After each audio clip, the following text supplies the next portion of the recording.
A very warm welcome to the site. My name is Mugalu Jeremiah, and today we are going to be talking about a couple of issues, mainly those concerning the different journalists in the country, Uganda, and many who wish well the Uganda Sports Press Association and what it does. With me is a gentleman we will know.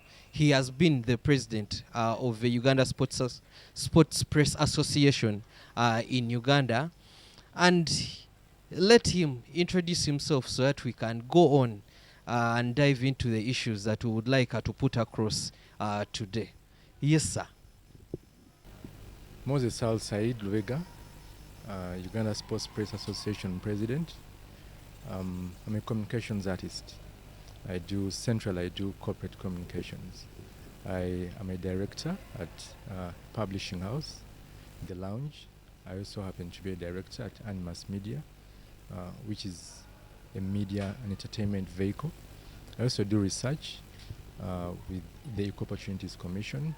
I'm also an editor with the Fountain Publishers, the most preeminent publishing house in the country. But also with us, I also have a small and medium enterprise where I act as a consultant for media. I've also done media and digital for high institutions of learning. That's the brief and short of who I am. But recently I sought re-election to stand as the president, as the incumbent, and members entrusted me the tools again to serve them as their captain, which I hold with a lot of grace and honor. Talked of a couple of companies, and I've been looking through my mind, and I was like, oh God, have I gotten to that stage? I don't know if I've gotten to 50% or 30% of where you have been, but anyway, to start this off, we are going to be talking about a couple of issues that have been happening in the Uganda Sports Press Association, or what many term as, in short term, USPA. First of all, you've completed 2 years so far. 2 strong years or 2 solid years. I remember in the first term, something that made me really happy was the road campaign that was down in Lugazi. But first, what have been your main accomplishments or achievements in this first term? Well, for you to expand the lens, personal significance may also count, but from the eyes and the context of what we envisaged when we just sought the tools from the members, I'll mention a couple. One, members' value. It dawned on us that we needed to repurpose the mood and the loyalty of the members. So we figured that we need to attach certain intrinsic values to the members, and those realize that yes, we need them. The price and reward that comes from the Plascon USPA Awards was a milestone. One, it gave members the kind of profound value to the association, but also an appraise of their work. For one to feel the sense of acknowledgement of their work and outstanding abilities. Personally, I felt that was a score that we enhanced. 1, 2, our symbolic significance. We realized that our symbols had dropped down. The symbols of our card, the symbols in terms of the memories, like the road safety campaign. So we revamped it in substance, the color, and we gave it an additional pattern of activities along the way. The card as well, we've tried to mobilize through our large network of stakeholdership. That's the reason why we made a couple of visits to them to try and recall our energies, try and build our synergies, because I felt the synergies we had with stakeholders had drastically dropped down, and we needed to rehabilitate that. So that was in a way to rehabilitate the value of our card. No wonder is that we have more goodwill from national associations and federations. Some I may not mention, but off the camera I can even show you the detail of facilitation, sponsorships from individual members. Some may not know, but it came through, those negotiations with us and the lobbying that was involved. That also including the, our host here, National Council of Sports. The kinds of lobbying and negotiations that we've had in consultancy for them to fund and facilitate members for continental trips, for sports tourism, even diplomacy has been immense. And every time I'm called to the table, I've tried to make a very good case for some of our members. Education, we've now qualified our members. At least we have 3 members on PhD programs. We have at least 10 for bachelors. We recently made another submission and it was endorsed, and we have another 10 scholarships. Those will enhance our members, one in terms of their capacity to build, learn, appraise their cognitive value, their mental values, the intellectual growth and all those. And I believe those were quite monumental. Others could also be our digital position. We have an image of where we want to stretch our digital frequency. By the moment, I think our numbers have improved, and also our access to information. Our digital platforms can now be used as some platform of information. You recall the USPA 10 points. It used to be a source of information to the members. The activity and engagement on our forums, the numbers have increased and built. Those we felt were such significant milestones. As well, there are those that I'm at pains to even mention, but we've solidified the stress, the financial distress that we found ourselves in. We've tried to rehabilitate that, and we're at a point where that even if someone other than myself had inherited office, they would not have found the financial mess that we found ourselves in. So I believe those indicators were quite positive for us.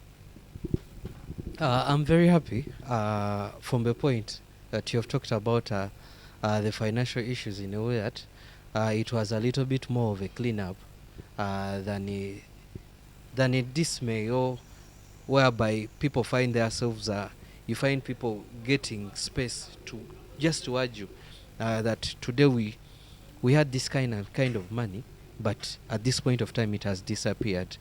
And that's what takes me to the challenges that you faced in your term, because in the challenge, of course, at this point of time we cannot talk about money, but I know you have a lot of challenge that you would like to tell the people out there that you faced in this first term. Well, some of the limitations that we face are entirely an industry limitation, both in terms of sports as an industry, but also the corporate ecosystem. For instance, access to capital is extremely high. Credit, for you to build your credit worth, you must have gone through certain levels of acceptance, but also the profound confidence that others may have in you, and will try to build confidence. For that matter, is that after COVID, many of the companies, especially including those that we align to, suffered a financial drain, and as a result, is that their expenditures, their expenses in terms of how they reach out to CSR campaigns, how they reach out to sports activities, all those issues entirely has dropped as a result of that. But it's beginning to pick up now. So meaning that where we are tapping is where the national folder is, and that's where everyone else is tapping. So we were, so we had to suffer like the rest suffer. But perhaps what our challenge could have been, or our innovation could have been, for us to build other avenues of finance, revenue, support, funding, and donation, which we have done. That even amidst that kind of dilemma, we have already sealed, in just my first year, we sealed the biggest sponsorship within our history. We also sealed a hydration partner. we also sealed a partner that looks after our relief fund. Recently, we introduced a relief fund. That relief fund is able to alleviate members that have been distressed in areas of utmost distress, like you've lost someone, you're bereaved, you've run completely bankrupt, and you cannot finance like a burial somewhere. We jump in and rescue, and that was also revealed. That was recently revealed at the extraordinary meeting here, but it's something that has been flowing since last year. So the ecosystem, so the nexus of what we face is, is a rally of what the entire industry also faces. But we'll try to create avenues and other windows for us to insulate ourselves from the damage that befalls every other institution. So we're in a position where the limitations are sound, and rightly so, but we are ready for us to meet the demands and challenges that come with them. You've talked about the challenges, but mainly it's more like you've put it round and talked about the partners, because we believe before some of these partners or not having them was a problem at some point when you put it in terms of finances. But recently we have been attending a couple of meetings with USPA, not as consistent as we would like, but at least. So my question comes in here. These partners, we saw them at the start. Are they still here? We have been extremely fortunate that even in terms of great financial upheaval facing the entire industry, we've managed to convince other partners to still align with us, to still believe in our interests. Of course, that we also create avenues where we have to return their values so that they can also feel a sense, that we also attribute to their interests. Yes, you mentioned our partners are still with us, but any institutions need to reprioritize. For instance, the Plascon media winners, we took a pause because we needed to reprioritize our interests.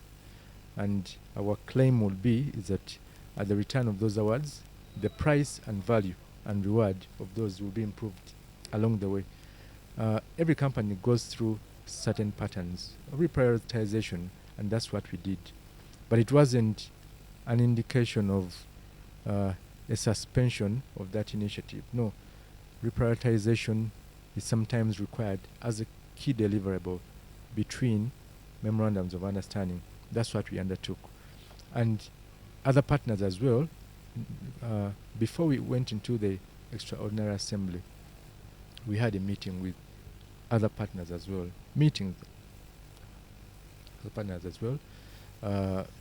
just to inform ourselves of the challenges of the coming years. Whoever will be the incoming office bearer then will find these challenges. And for that, we even prepared a dossier on how the new office bearers are going to be able to reconcile with some of the limitations that we face, but also the projections for the future.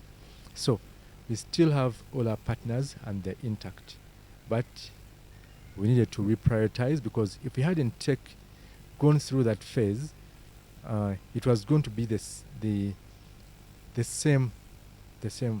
We cannot be comfortable having the same incentives under the same partners. No, but for us to adjust a bit, so we need to have some kind of a vacuum, not a vacuum in terms of the silence of one organization, but the vacuum in terms of the symbolic vacuum, where you don't see an assembly, but beneath the assembly there are things that we're trying to work on to better the welfare of our members. For instance, when we left Imperial Hotel, in terms of welfare, we only had breakfast.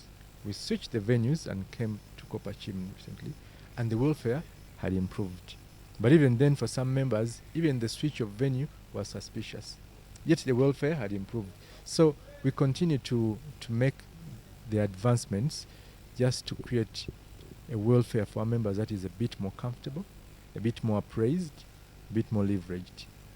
And that's the reason why even the negotiations we've had with all our partners have had a reprioritization stance so that we can consistently better ourselves, but also the welfare of our members and their value.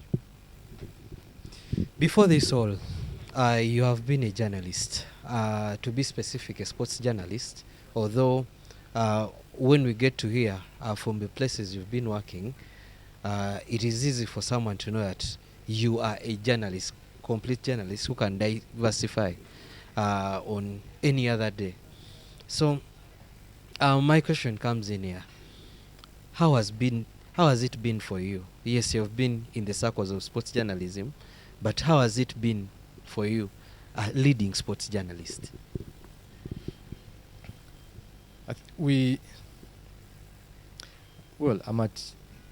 I'm at great pains for me to be completely honest in my position, because it might antagonize our relationship with our people.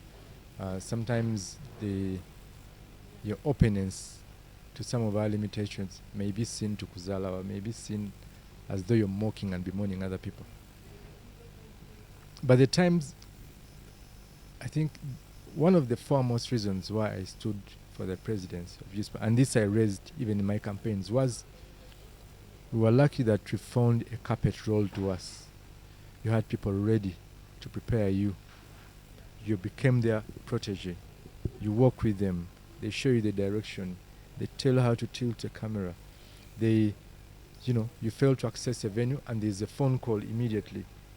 All those avenues, I felt that the modern sports journalist now may find limitations for anyone who is willing to roll the carpet for them. One, because there's a lot of Me Too media at the moment, where now media is quite personalized. I have a media medium that doesn't even have any gatekeepers, only yourself as the gatekeeper. You have a media assembly like his, where it's only directed to just one medium of instruction, or one instruction of a variable in the media, and that's what it publishes, that's what it does. In our times it was more diverse, but I will still not encourage members to be as open and diverse as we are, because it doesn't work. In the modern times, the more you master at a few things, the better it gets for you. In our times, you had to be a jack of all trades, and a jack of all trades means that it's difficult for you to be a master at one. What I did personally was for me to build my social capital, but also to identify the strengths and values within me, and those were things to do with the modus of how I'm an author, my thinking capabilities, for me to project working documents, for me to do research, for me to do consultancy, for me to do manuscripts of so many things, for me to do preambles, for me to design short promos, short films. So I try to categorically try and build my trade around that. So it was easy for me to trade, to sell that trade elsewhere, but also to use it as a bargaining power, because I knew that I would not survive in the media for long. I think I'd lost the motivation. By the time I ceased to work in mainstream media, I was a general news editor. I was the head of English productions, not just sports, because I'd ceased to be a sports editor. Yes, but as fully, quintessentially, in a sense that I was full access. I was a general news editor. I'll do environment, I'll do climate, I'll do business, I'll do energy. Sports had been dropped to the periphery. But Yes, but entirety of what I'm trying to project for you is you need to identify where your intrinsic qualities are. Personally, I would say I don't think I would look very good as a commentator. Neither would I feel very comfortable just being an anchor, because I was having a conversation with some of my friends that uh, every person who has an opportunity to go on set now, the people that you see, they are quite preeminent in how they do interviews. But before you know it, there's also that appetite, the insatiable appetite that comes to them. Oh, I need to be an anchor. You may not need to be one. Maybe if you need to build utility, perhaps, but you can comfortably, align yourself to a particular instruction, build it and repurpose it, especially in the times now, because the more the world grows and diverses, the more it is asking you to, to be singular in certain things. This is your direction, and build it so that you're a master at this. But at times, you can no longer be a master. You can no longer be a jack of all trades where you're here and there. No one is going to facilitate in all those trades. And you'll find people who have already embedded themselves into that one medium of instruction, and they're masters, and you cannot compete. So that's how I try to envision myself in the years to come, and that's the reason why I'm here with you. But not to say that other directions are not quite solid. Others also choose their own direction, but as long as each direction that you choose, that you try to parade, create contingency plans for those, because those contingency plans will give you the confidence. Will also help you to that in terms of shocks, you have insulators. Even when you meet shocks, you have insulators because you've built a contingency plan along the way. So how has it been working with sports journalists?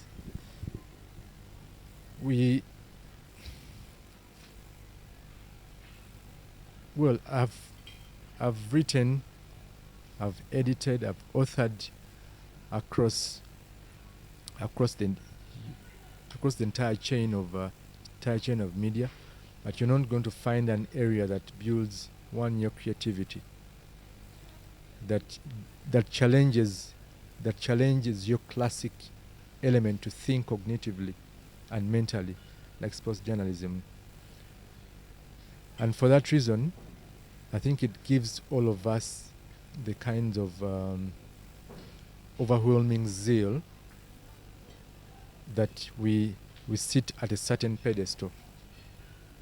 That is a good attribute if you don't get ahead of yourself, but it becomes a misdemeanor if you get ahead of yourself and you feel, yes, now I have arrived at a certain age. There's a basket of sports journalists everywhere that have singular talent, nganunji, solid, fine. It's fine and very fine. Taking advice, there's that moral high horse that they get. Two is that diversifying into other areas of journalism, because tomorrow you may want to be tested as an energy reporter, or tomorrow you may want to be tested in a corporate institution and not just as a media person, unless you don't want to upgrade, because if you need to upgrade at a certain point, you may want to be tested. So you may have fine writing skills to report, but it may not be fine and substantial enough to work under an organization, to create working documents for those organizations, to prepare a profile for those organizations, to prepare company structures for those. So education is part of it. And I think we prudently, some of our members, even myself, because in other fields I think energy reporters have done that, people that are doing energy, climate as well, even business. I don't think we are doing enough to upgrade ourselves in terms of capacity building, in terms of education. My honest view is we should. It's not enough to be smart, and it's not enough for you to have good writing skills. You need every modus of education adds something. It's an added layer. You may not see it, but it adds something to your, not just your resume, but also to the projection of yourself in terms of the mental projection of yourself. It adds something. But in terms of the core leadership, I think it's easy to manage sports journalists because one, it's an area where a lot of people join, embed themselves out of compassion and passion. Unlike other fields, with us is that it's not about the kind of car you're looking to drive. Those may not come in the immediate term. It's not about the kind of how expensively dressed you are. For us, it's the passion. So it's easy to direct the passion because people are in places where they feel comfortable. So it's not easy to manage sports journalism. Perhaps where perhaps I feel we fall short is on we love bandwagon. We did not define ourselves on clarity of ideas for some people. If Jeremiah is driving a cause, even when that cause may be wrong, people are going to jump on his bandwagon and attack the president, even without consulting the president and getting what their view is. Before you know it, you've been slandered. Before you know it, you've been name called, you've been labeled. Yet, if someone seeks your view, perhaps you can have a counter argument. You can say, oh, by the way, yes, quite honestly, we had disagreements with Jeremiah. That position, I critically understand, but these were my reasons. Perhaps when you do that, because even good journalism requires that when there are areas that are deeply controversial, or you need to seek out balance so that you also get my view before you jump on the bandwagon. Because every time you rally a band towards someone else, they may not have shared the information to that band, to your college. So they're acting out of ignorance to lynch their leader. But if you're honest enough, because these positions give you some oath of civility, that even when I have a college that supports me, if I'm honest with them, they may not act with whim. They may not act without reason on anything. They may not just support me blindly, but they'll have moments of precaution and caution and say, oh, wait a minute, we support Jeremiah to contest for this position, but he was not honest. Jeremiah didn't tell us he didn't meet a certain threshold within the election roadmap. He didn't meet this criteria. He didn't have the requisite education background. He didn't have the requisite, submission within a specific period of time. So that's the underlying area where perhaps I find ourselves limited, but it's not something that cannot be redeemed. It's not something irreparable. I think it's something that we can always repair. Your first term has gotten to an end, and now you're entering a second, re-elected, coming into office unopposed.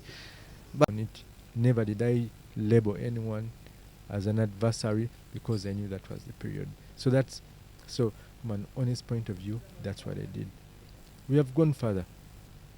Our modus of price and reward has been fair to everyone, including to people that have continuously failed to take away the spirit of fair competition. If you look at how we've awarded people, it has always been fair.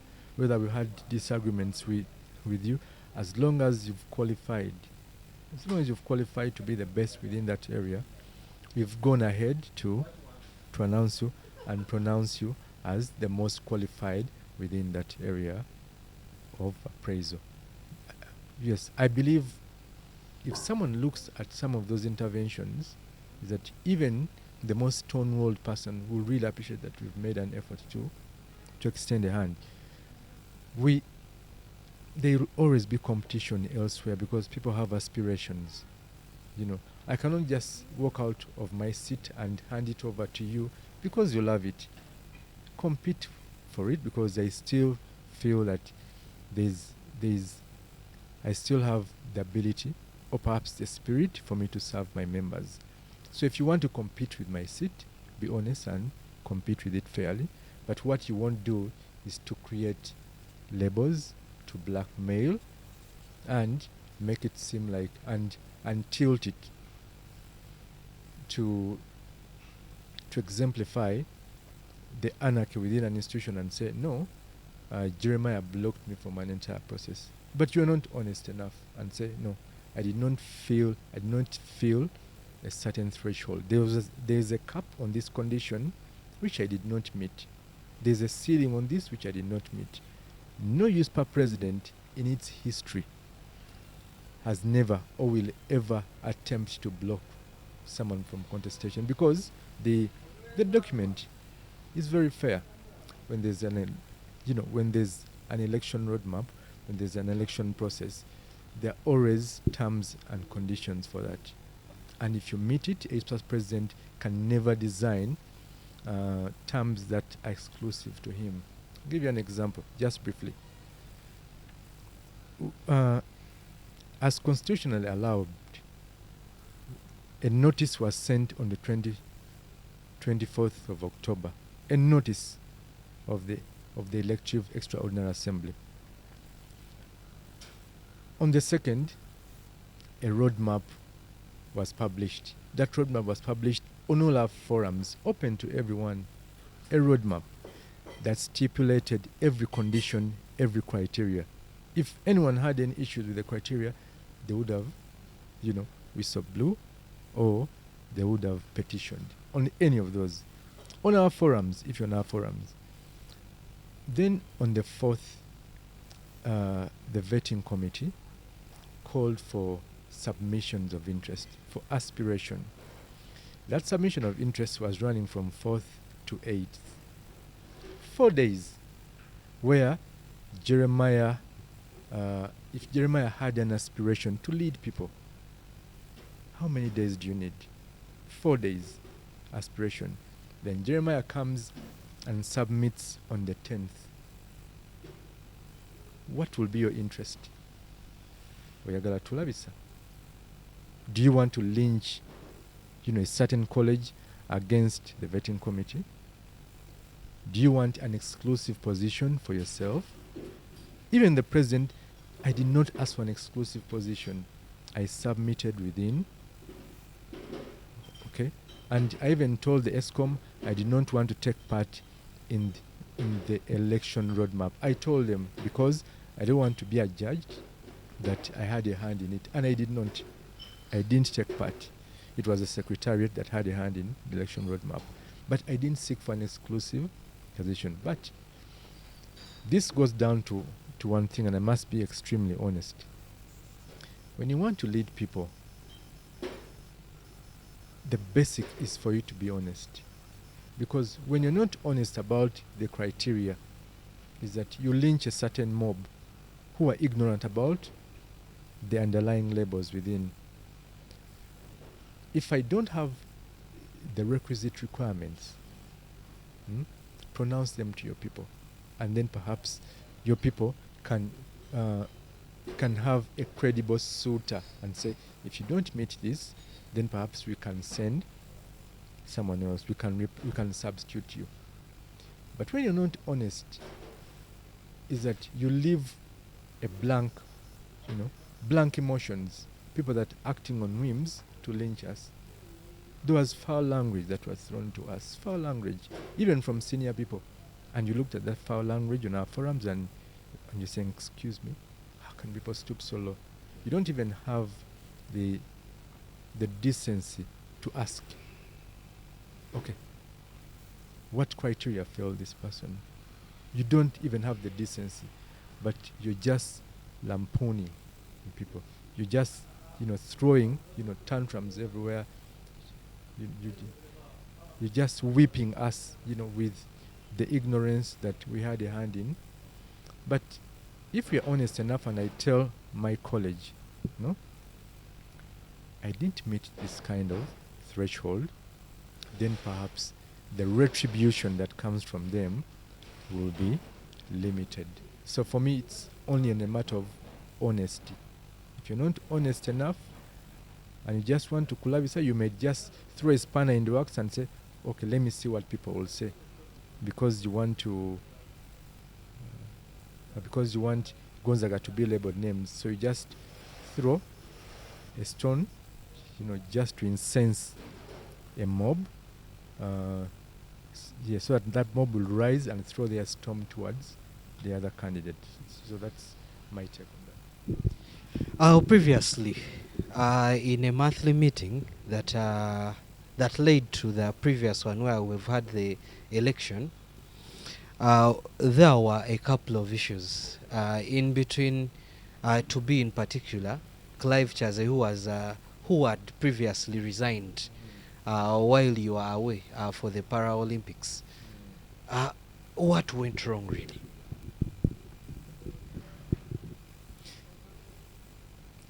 Well, I'm not very comfortable with the question of what went wrong, because I haven't seen anything that went wrong.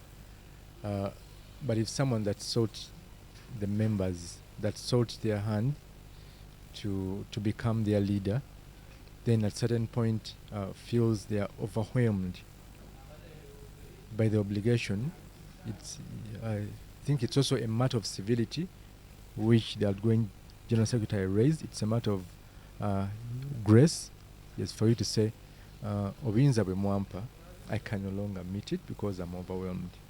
So from that account, the question of what went wrong, I think is not, a very comfortable question for me to answer. But also, secondly, is that a president, even given his powers, is that I do not have control over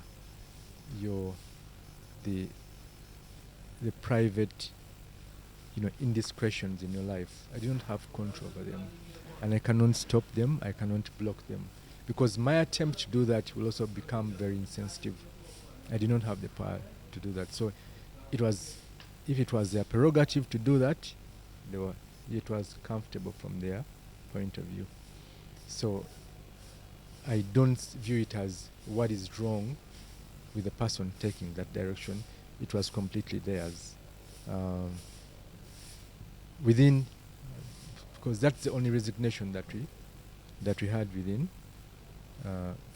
Yes, from someone who claims they are overwhelmed, but the rest stayed within, stayed on deck, and they felt they could still make a contribution in variance with the obligation that was handed over to them. I would feel concerned if you had a spate of resignations elsewhere that could throw the association into some constitutional anarchy. That did not happen. So we are always at a point where we acknowledge that if our members have personal limitations and they cannot, flexibly, treat them alongside their own work, it's their call to make. And I think the person made that call, we could only respect it. At this point of time, the board that has been chosen or elected to run or to take the journalists through this second term that you're going to be leading are only men. That's where my question comes from. But at this point of time, previously we had a lady that was a vice president. I don't know how to put it, fortunately or unfortunately, she left and relocated. So why is it men at this point of time?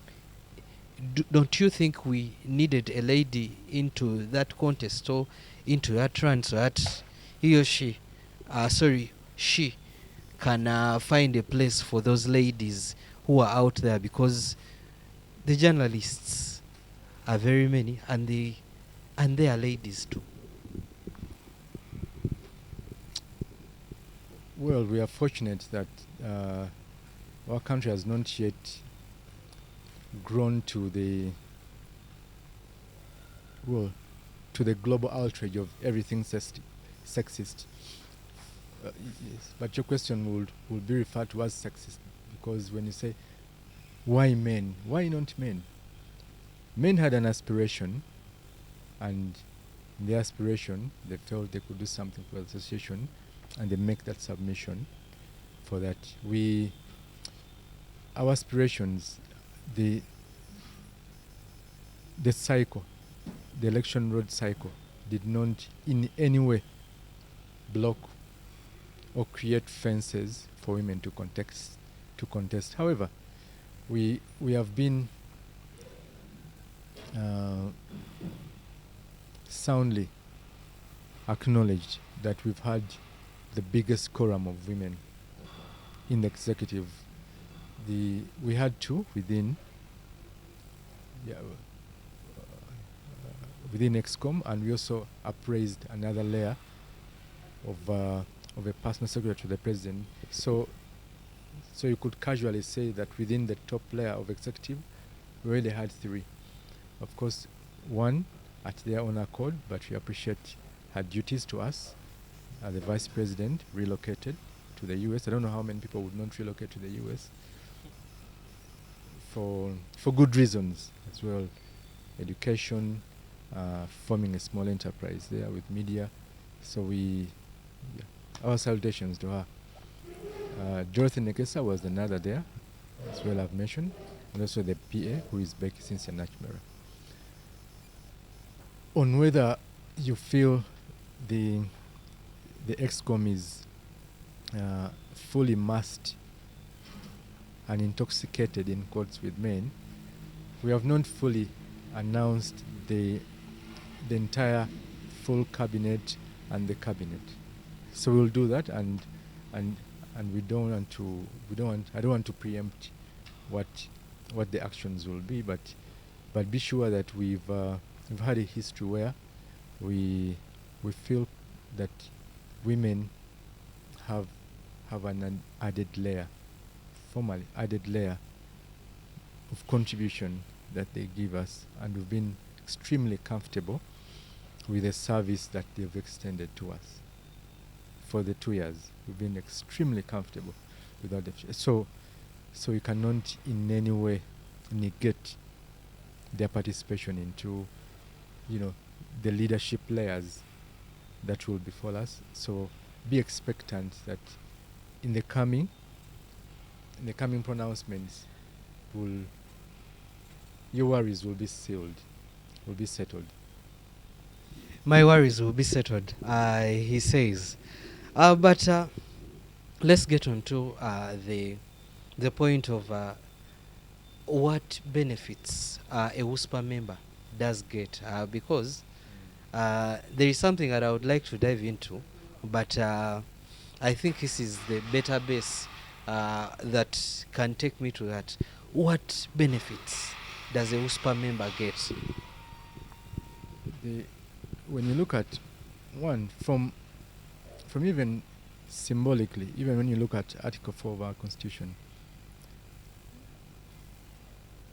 some of the values are even embedded from that article itself. One is that for you to reflect yourself in a body under an umbrella, that's the first point of bargaining power that you get.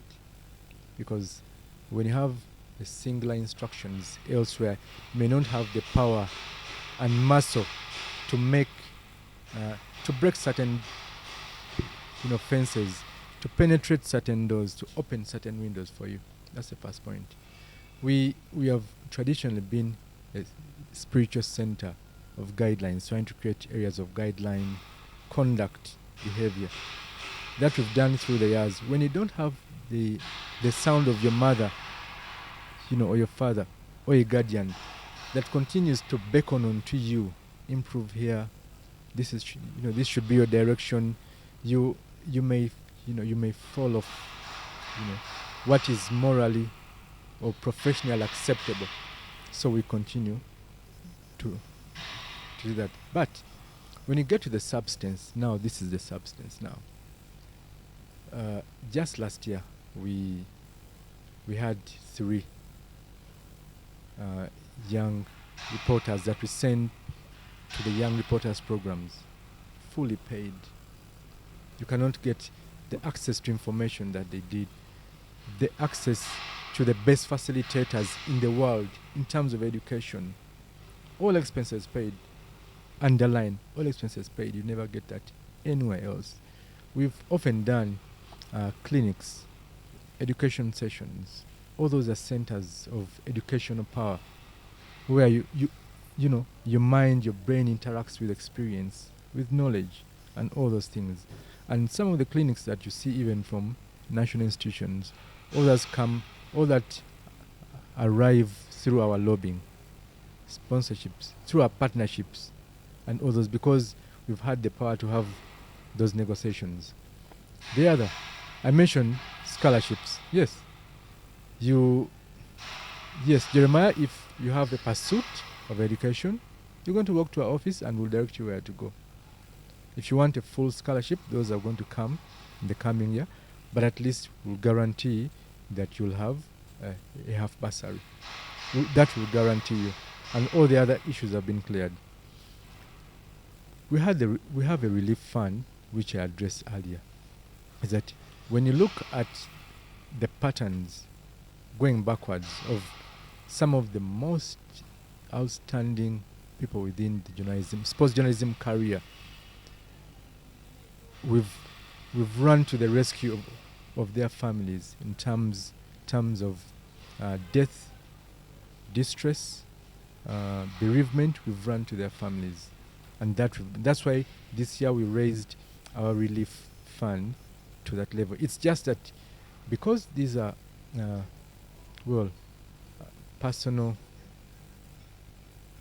indiscretions that are connected to personal distance. Some people, do not want to openly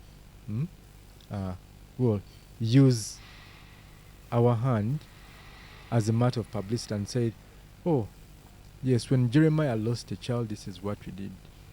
So we decide to keep that intact so that that information, the personal limitations and distress is only arraigned in a matter that is exclusive and confidential. But you don't publish this, but we've run to that rescue. The other could be, because you've raised a couple, the other could be is that when you've been presented with a situation that is going to require our rescue, that is when you realize the value of this association. And we've seen people that have done that, who have completely dismissed themselves from this umbrella. Some have gone ahead to label it and swear. But in times when they've needed our rescue, they've come to us. They've banged the table. They've literally banged the table. Some have literally crawled. So those times, when those times permit, what we don't do is for us to remind you that, yes, you didn't feel the power of association. We still welcome you, but we address your challenge with an asterisk and say, but you need to become a member so that next time you are. Others, it could be areas of great personal adversity. Others, they need to travel and they just need the president's signature to travel. Others, it's an embassy and they just need. Others, it's the Ministry of National Council that may need our consultancy. A lot of those things power this association. A lot of those things give us the value. But only to mention as well is that when you look at history's significance, the background and the layers, even because for us, because USPA exceeds the value of just you, the sports journalist, it exceeds the value. But the public, the monumental effect our word system gives to the public, even the athletes, you cannot, it's parallel to none. It's parallel to none. That is the power that, because for us we exceeded the power and the value to our members, but even the public and the contract that we have to the public. So we exceed even that power. So there's a lot that our cabinet is able to handle for the journalists. There's a lot of value that is kept in our cabin, that every time you poke the bear, you'll be able to consume it.